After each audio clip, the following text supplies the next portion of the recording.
यह पूरी तरह काल्पनिक कहानी है। किसी भी वास्तविक व्यक्ति या परिवार से कोई संबंध नहीं है। कल रात जब हर तरफ गहरी खामोशी थी, मैं अकेले बिस्तर पर करवटें बदल रही थी। तभी एक पुरानी आवाज़ ने मेरा ध्यान खींचा। फ़ोन बजा और दूसरी तरफ मेरे ससुर की आवाज़ थी, वही जो मैंने सालों से नहीं सुनी थी। मेरा दिल अचानक तेज़ धड़कने लगा क्योंकि वो आवाज़ जान पहचानी थी। लेकिन कभी मैंने नहीं सोचा था कि वो मेरी सादी ज़िंदगी में तूफ़ान ला सकती है। वो मुझसे कुछ कहना चाहते थे, कुछ ऐसा जो मेरे पति, मेरे बच्चे और मेरी पूरी दुनिया बदल सकता था। और मैं जानती थी अगर मैंने सच नहीं बोला तो ये राज हमेशा मेरे दिल पर छाया रहेगा। नमस्ते, मैं कोमल हूँ। मेरी उम्र 30 साल है, लेकिन 10 साल पहले कुछ ऐसा हुआ था मेरे ससुर जी के साथ जो मैं आपको इस कहानी में बताने वाली हूँ।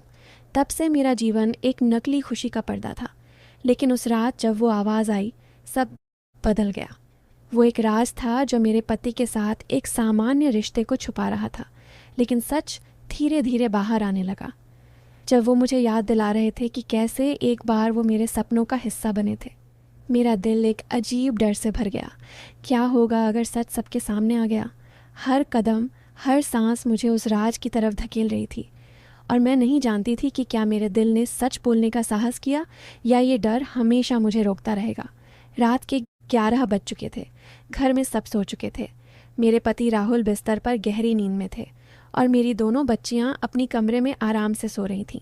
बाहर हल्की हवा चल रही थी, लेकिन अंदर मेरे मन में तूफान उठ रहा था। मैंने फ़ोन उठाया और हिचकते हुए हेलो कहा। दूसरी तरफ से वो आवाज़ आई, कोमल बेटा, तुम्हें याद है ना, मैं हूँ तुम्हारे ससुर जी। मेरी सांस अटक गई। 10 साल बाद उनकी आवाज़ सुनकर ऐसा लगा जैसे कोई पुराना घाव फिर से खुल गया हो। मैंने कांपते हुए कहा, जी पापा कैसे हैं आप? वो हल्के से हंसे, लेकिन उनकी हंसी में वो पुरानी गहराई थी जो मुझे हमेशा डराती थी। उन्होंने कहा, कोमल, मैं तुमसे कुछ बात करना चाहता हूँ जो बहुत ज़रूरी है। कल सुबह मैं तुम्हारे शहर आ रहा हूँ और हम मिलकर बात करेंगे। मेरे हाथ कांपने लगे। मैंने पूछा, पापा क्या बात है, इतनी रात को क्यों फ़ोन किया?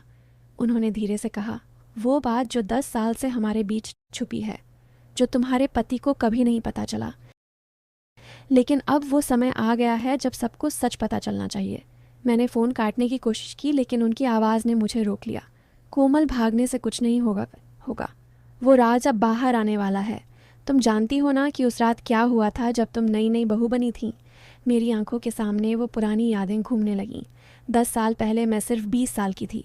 शादी के 6 महीने बाद राहुल का ट्रांसफ़र हो गया था। नई नौकरी, नई जगह, और घर में सिर्फ मैं और मेरे ससुर जी रह गए थे। मेरी सास पहले ही गुजर चुकी थी। पापा अकेले थे, लेकिन बहुत समझदार और सहयोगी लगते थे। वो हमेशा कहते थे, कोमल बेटा, इस घर को अपना समझो, मैं तुम्हारी हर मुश्किल में साथ हूँ। शुरुआत में सब कुछ सामान्य था, लेकिन धीरे धीरे उनकी नज़रें मेरी तरफ ज़्यादा ध्यान देने लगीं। वो मेरी छोटी छोटी बातों पर ध्यान देते, मेरी पसंद पूछते और कभी कभी मेरे कंधे पर हाथ रख कर कहते कि तुम बहुत अकेली लगती हो बेटा। मैंने कभी गलत नहीं सोचा, क्योंकि वो मेरे ससुर थे, परिवार के बड़े थे। लेकिन एक शाम जब बारिश हो रही थी और बिजली चली गई तो वो मेरे कमरे में आए और कहा, कोमल डर मत, मैं हूं ना तुम्हारे साथ। उस रात हम दोनों ने काफ़ी देर तक बातें की। मैंने अपनी शादी से पहले की ज़िंदगी के सपनों के बारे में बताया और उन्होंने अपनी अकेली ज़िंदगी के दर्द को शेयर किया। वो पल ऐसा था जब दिल की दीवारें थोड़ी सी हिल गईं, लेकिन मैंने खुद को संभाला और कहा, पापा अब सो जाइए, कल सुबह बात करेंगे। लेकिन उसके बाद से हर रोज़ छोटी छोटी बातें बढ़ने लगीं। वो मुझे गिफ्ट लाते, कहते कि राहुल तो हमेशा काम में व्यस्त रहता है, लेकिन मैं तुम्हें खुश रखना चाहता हूँ। मैं उनके इस व्यवहार को प्यार समझती, लेकिन धीरे धीरे वो प्यार एक गलतफहमी बनने लगा जो परिवार में नहीं होनी चाहिए थी। मैंने विरोध किया, लेकिन उनकी बातों में एक आकर्षण था जो मुझे रोकता था। मैं खुद को समझाती कि यह गलत है, लेकिन हर बार उनके पास जाने पर मेरा दिल धड़कने लगता था। फिर एक दिन वो दिन आ गया जब सब कुछ बदल गया। वो शाम थी जब राहुल फ़ोन पर कहा कि वो 2 दिन बाद आएगा, और पापा ने मुझे बताया कि आज वो मेरे लिए ख़ास डिनर बना रहे हैं। मैंने मना किया, लेकिन वो नहीं माने, और रात को जब हम दोनों अकेले थे तो बातें गहरी होती गईं। उन्होंने कहा, कोमल, तुम मेरी ज़िंदगी में रोशनी हो। मैंने तुम्हें कभी नहीं भुलाया। और उस पल मैं थोड़ी कमज़ोर महसूस कर बैठी। लेकिन आज 10 साल बाद जब वो फ़ोन पर कह रहे थे कि कल मिलते हैं, तो मेरी आंखों में आंसू आ गए। मैंने कहा, पापा प्लीज़ ऐसा मत कीजिए, मेरी ज़िंदगी बर्बाद हो जाएगी। मेरे बच्चे हैं, मेरा परिवार है, लेकिन उनकी आवाज़ में दृढ़ता थी। कोमल, वो राज अब छुप नहीं सकता। मैंने सब कुछ लिख रखा है और अगर तुम नहीं मिली तो मैं राहुल को सब बता दूंगा। मेरी सांस तेज़ हो गई। मैं बिस्तर पर बैठ गई और सोचने लगी कि कैसे मैंने इन 10 सालों में खुद को संभाला था। शादी के बाद पहले 6 महीने तो सब ठीक था, लेकिन उस रात के बाद मैंने खुद को अपराध बोध में डुबो दिया था। मैंने पापा से कहा था कि ये कभी नहीं होना चाहिए था, लेकिन उन्होंने कहा कि ये हमारा राज रहेगा और राहुल को कभी पता नहीं चलेगा। मैंने कोशिश की कि सब भूल जाऊं, लेकिन हर रात नींद में वो यादें आती और मैं चीख कर उठ जाती। मैंने राहुल से कभी कुछ नहीं कहा क्योंकि वो बहुत प्यार करते थे मुझसे और हमारे 2 बच्चे हुए, बेटी रिया और छोटा बेटा आरव। अब रिया 9 साल की हो गई है और आरव 7 साल का। वो दोनों मुझे माँ कहकर बुलाते हैं और मैं उनके लिए कुछ भी कर सकती हूँ। लेकिन अब ये फ़ोन कॉल सब बर्बाद करने वाला था। मैंने पापा से पूछा कि आप क्या चाहते हैं। उन्होंने कहा, बस एक मुलाकात और फिर तुम फैसला करो कि सच बाहर आए या नहीं। मैं रात भर सो नहीं पाई। सुबह होते ही मैंने राहुल को बताया कि आज मेरी पुरानी सहेली आ रही है और मुझे मिलना है। वो मुस्कुराए और बोले, ठीक है। लेकिन मेरे मन में तूफान था। मैंने बच्चों को स्कूल भेजा और घर पर इंतज़ार करने लगी। दोपहर में दरवाजे की घंटी बजी और मैंने दरवाज़ा खोला तो सामने पापा खड़े थे। 10 साल बाद वो थोड़े बूढ़े लग रहे थे, लेकिन उनकी आंखों में वही पुरानी चमक थी। उन्होंने अंदर आकर मुझे गले लगाने की कोशिश की, लेकिन मैं पीछे हट गई और कहा, पापा सीधे बात कीजिए। वो सोफे पर बैठे और कहा, कोमल, तुम अभी भी उतनी ही खूबसूरत हो जितनी पहले थी। मैंने कहा, पापा वो सब भूल जाइए, अब हमारा परिवार है। लेकिन उन्होंने जेब से एक पुराना डायरी निकाली और बोले, इसमें सब लिखा है, वो रात, वो बातें, वो वादे जो तुमने किए थे। मेरी आंखें फट गईं। मैंने डायरी छीनने की कोशिश की, लेकिन वो मुस्कुराए और कहा, अगर राहुल को ये दिखा दी तो क्या होगा? कोमल, तुम्हारी खुशहाल ज़िंदगी ख़त्म हो जाएगी। मैं कांप उठी और पूछा, आप मुझे ब्लैकमेल कर रहे हैं? उन्होंने कहा, नहीं बेटा, मैं तो सिर्फ अपना हक मांग रहा हूँ।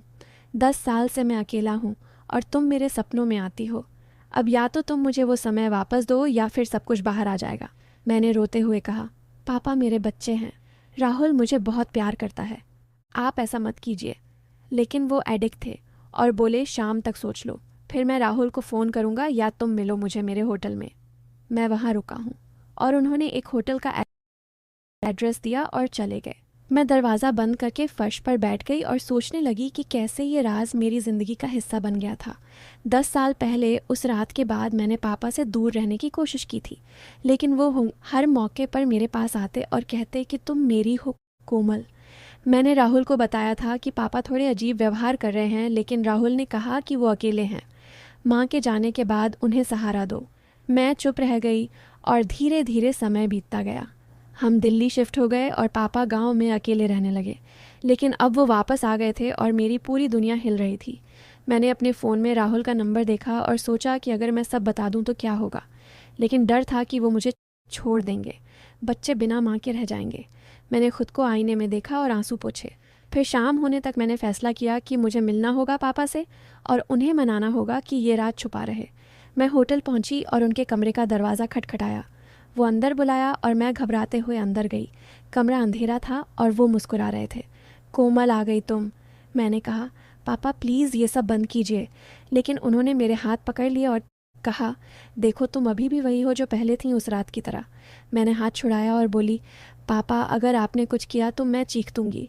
उन्होंने हंसकर कहा, चीखने से क्या होगा कोमल, बाहर कोई नहीं आ रही है और तुम्हारा राज अब मेरे पास है। मैं डर से कांप रही थी, लेकिन तभी मेरे फ़ोन पर राहुल का मैसेज आया कि बच्चों को लेने आ रहा हूँ, जल्दी घर आओ।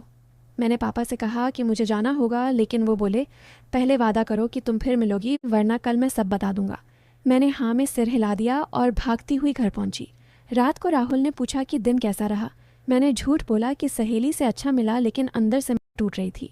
अगली सुबह फिर फ़ोन बजा और पापा थे। उन्होंने कहा, कोमल आज शाम को फिर मिलते हैं, वरना मैं सीधे राहुल के ऑफिस जाऊंगा। मैंने कहा ठीक है, लेकिन मेरे मन में एक योजना बन रही थी कि कैसे मैं इस राज को हमेशा के लिए बंद कर दूं। मैंने सोचा कि शायद पापा को कुछ समझा दूं या फिर खुद राहुल को सच बता दूं, लेकिन डर इतना था कि मैं कुछ नहीं कर पा रही थी। दिन भर मैं बच्चों के साथ खेलती रही, लेकिन मेरी नज़र घड़ी पर थी। शाम होते ही मैं फिर होटल पहुंच गई। इस बार पापा ने चाय मंगाई और कहा, कोमल बैठो और आराम से सुनो, मैं 10 साल से इंतज़ार कर रहा हूँ कि तुम वापस आओ। मैंने कहा पापा वो सब गलती थी, लेकिन उन्होंने डायरी खोली और पढ़ने लगे। उसमें लिखा था कि कोमल ने कहा था कि वो मुझे प्यार करती है और कभी नहीं भूलेगी। मैंने रोकर कहा पापा वो सब पुरानी बातें हैं, अब मैं बदल गई हूँ। लेकिन वो नहीं माने और बोले या तो तुम मेरे साथ समय बिताओ या फिर परिवार टूट जाएगा। मैं वहाँ से उठी और घर आई, लेकिन अब सस्पेंस बढ़ता जा रहा था क्योंकि मैं जानती थी कि कल सुबह अगर मैंने फ़ैसला नहीं किया तो सब कुछ ख़त्म हो जाएगा। रात को मैं बिस्तर पर लेटी रही और सोचती रही कि सच बोलने का साहस करूं या डर से जीती रहूं। मेरे बच्चे सो रहे थे। राहुल मुझे चूमकर सो गए, लेकिन मैं जाग रही थी और सोच रही थी कि ये राज अब कितने दिन छुपेगा। तभी अचानक फ़ोन फिर बजा और पापा की आवाज़ आई, कोमल कल सुबह 10 बजे मेरे होटल में आना, वरना मैं राहुल को सब कुछ बता दूंगा। और फ़ोन कट गया। अब मैं पूरी तरह से फंस चुकी थी और जानती थी कि ये तूफ़ान अब रुकने वाला नहीं था। मेरी ज़िंदगी का वो राज जो 10 साल से छुपा था अब बाहर आने को तैयार था। और मैं नहीं जानती थी कि कल क्या होगा। क्या मैं साहस करके सच बोल पाऊंगी या फिर ये डर मुझे हमेशा के लिए चुप रखेगा। लेकिन एक बात पक्की थी कि अब कोई रास्ता नहीं बचा था और ये कहानी आगे बढ़ती जा रही थी। हर पल हर सांस के साथ सस्पेंस बढ़ता जा रहा था और मैं बस इंतज़ार कर रही थी कि क्या होगा अगले दिन, जब सब कुछ सामने आएगा या फिर मैं किसी तरह इस राज को फिर से दबा पाऊंगी। लेकिन दिल की गहराई में मुझे पता था कि अब समय आ गया है फ़ैसला करने का, और ये फ़ैसला मेरी पूरी ज़िंदगी बदल सकता था। बच्चों की मुस्कान, पति का प्यार और परिवार की खुशियाँ सब दांव पर थे, और एक पुरानी आवाज़ ने सब हिला दिया था। अब देखना था कि मैं इस तूफ़ान से कैसे निकलती हूँ या फिर डूब जाती हूँ। लेकिन कहानी अभी ख़त्म नहीं हुई थी, क्योंकि पापा का अगला कदम क्या होगा और मेरा क्या रिएक्शन होगा, ये सब अभी बाकी था। और सस्पेंस अपने चरम पर था। मैं रात भर करवटें बदलती रही और सुबह का इंतज़ार करती रही कि क्या सच बाहर आएगा या फिर ये रात छुपा रहेगा। लेकिन अब कोई छुपने का रास्ता नहीं बचा था, और मेरी कहानी का अगला हिस्सा और भी डरावना और रोचक होने वाला था, क्योंकि परिवार के राज कभी इतने आसानी से नहीं छुपते, और जब वो बाहर आते हैं तो तूफ़ान लाते हैं जो सब कुछ उड़ा ले जाते हैं। मैं बस प्रार्थना कर रही थी कि काश ये सब सपना हो, लेकिन ये हकीकत थी, और हकीकत अब मेरे दरवाजे पर दस्तक दे रही थी। यह पूरी तरह काल्पनिक कहानी है। किसी भी वास्तविक व्यक्ति या परिवार से कोई संबंध नहीं